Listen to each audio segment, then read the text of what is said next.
Joshua? Hi, Mariko. Kailan ka pa bumalik galing China? Just this morning. Dumiretso na ako dito after we landed. As promised. Wait. Something for you. May scarf ba ulit dyan? Kasi type na type ko yung binigay mo kay Mariko. Naku, napakaganda.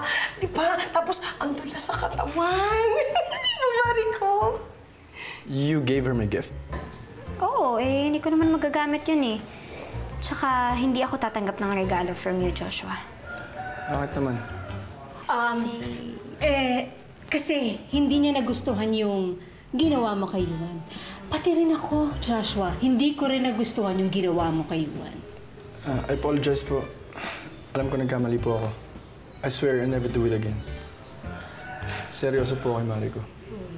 So please, Mariko. Di talaga pwede, Joshua eh. Why? Kasi may boyfriend ako. Sino? Si Avi. Boyfriend ko si Avi. Ano?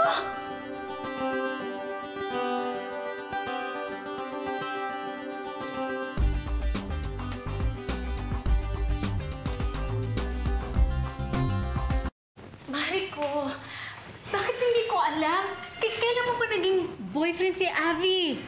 Mami, wala lang po yun. Okay, palusot ko lang yun para tigilan na ako ni Joshua. Well, magandang balita, pero pinakaba mo ko eh. Pero bakit naman kasi si Avi? Siya po kasi yung unang naisip ko eh. Uy, di ba bet mo naman yung half Belgian, half chocolate? Ate, hindi ah. Kuyin ka na naman. Nako, Mariko ha, hindi ko siya bet, hindi ko siya gusto. At alam mo ang dahilan kung bakit. Opo.